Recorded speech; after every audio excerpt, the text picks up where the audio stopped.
আজকের আলোচনা বৃশ্চিক লগ্ন। বৃশ্চিক লগ্নের মানুষেরা প্রচন্ড স্বাধীন চেতা, এদের উপর কেউ কর্তৃত্ব করবে এরা মোটেই এরা চায় না।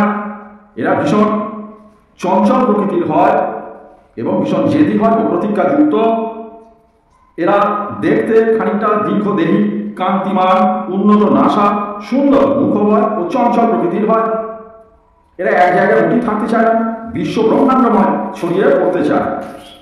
এরা প্রচন্ড স্বাধীন চেতা, কারারূপের এবং জীবনযাপন এদের মোটেই পছন্দ নয়, কারণ এরা স্থির বুদ্ধি পরায়ণশীল, খুব স্থির বুদ্ধি পরায়ণশীল। এদের মধ্যে ব্যক্তিত্ব বোধ আছে, নৈতিক দায়িত্ব আছে, পরোপকারী মনোভাব আছে, দয়া দাক্ষিণ্য আছে, আছে জ্ঞান গরিমা। এদের যদি অধিপতি প্রথমটি অর্থাৎ অধিপতি চন্দ্র যদি বৃশ্চিকের বিশাখা ও অনুরাধা নক্ষত্রে পতিত হয়, তাহলে বৃশ্চিকেরা প্রায় সকল সদ্গুণই নষ্ট হয়ে যায়। তখন এরা প্রতারক, চিটিংবাজ, চোরাকারবারি, জুয়ারি, দালাল ইত্যাদি হয়ে পড়ে, যদি এই চন্দ্র খুব খারাপ পজিশনে থাকে। এবার আসে এদের বিদ্যা শিক্ষা। বৃহস্পতি হচ্ছে মীন রাশির স্বামী। বৃশ্চিক এই যে বৃহস্পতি মীন রাশির স্বামী হলেন বৃশ্চিক লগ্নের জাতক জাতিকাদের বিদ্যাদাতা। তিনি মঙ্গলের গুরুদেব, তাই মঙ্গলের প্রতি বৃহস্পতির অপার্থ স্নেহ রয়েছে। তিনি নিজে বিদ্যান আর তার শিষ্য মুখ্য থাকবে, এটা তিনি কখনোই চান না। তাই বৃহস্পতি কৃপায় বৃশ্চিকের জাতক জাতিকাদের বিদ্যালাভ খুব ভালোই হয়। আর বৃহস্পতি যদি মীন রাশিতেই থাকেন তাহলে তো কথাই নেই।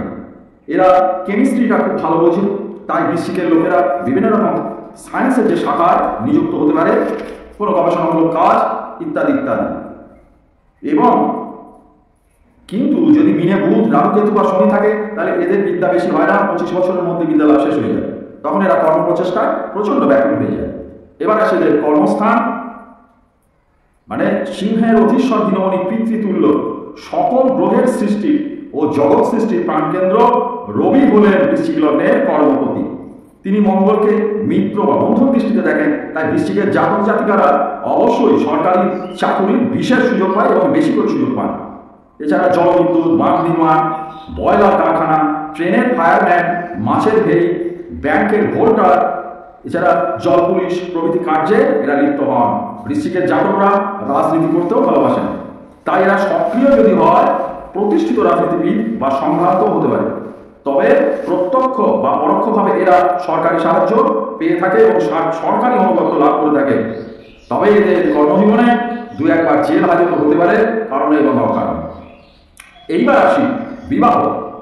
এই লগ্নের জাতক জাতিকাদের বিবাহ 20 থেকে 26 বছরের বয়সের মধ্যেই হয়ে থাকে। শুক্র হচ্ছে এদের পত্নীকারক গ্রহ। এই শুক্র শুভ হলে তো কথাই নেই।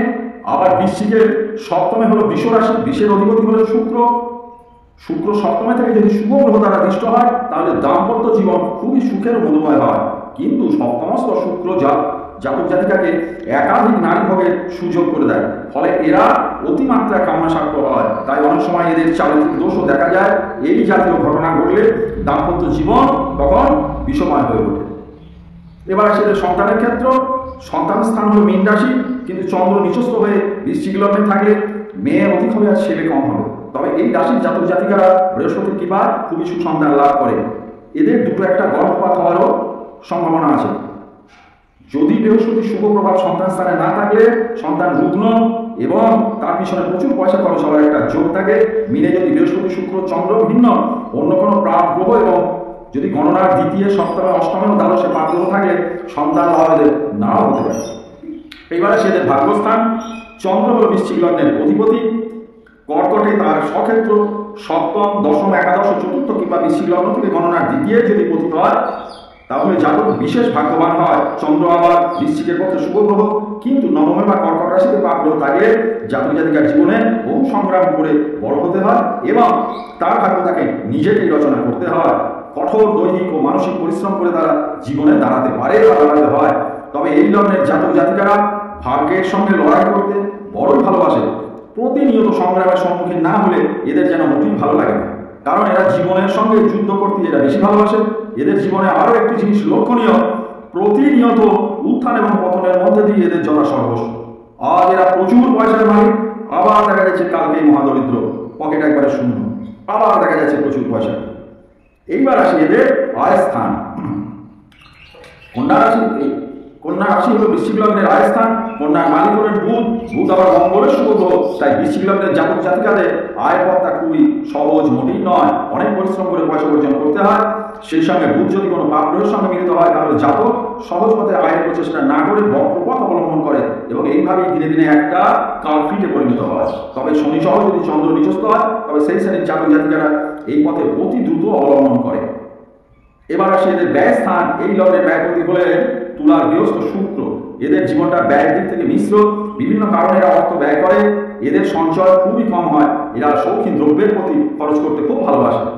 এবার আসে এদের আয়ুযোগ 46 থেকে 62 বছর এবং 67 বছর, এই সমস্ত বছরগুলোতে একটা ফাড়া থাকে, এগুলো কেটে গেলে 74 বছর পর্যন্ত এদের আয়ু হতে পারে।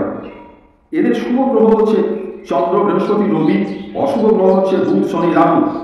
এদের প্রতিকার করাতে হলে খুব ভালো একজন অভিজ্ঞ অ্যাস্ট্রোলজারকে দিয়ে আপনারা দেখিয়ে নেন।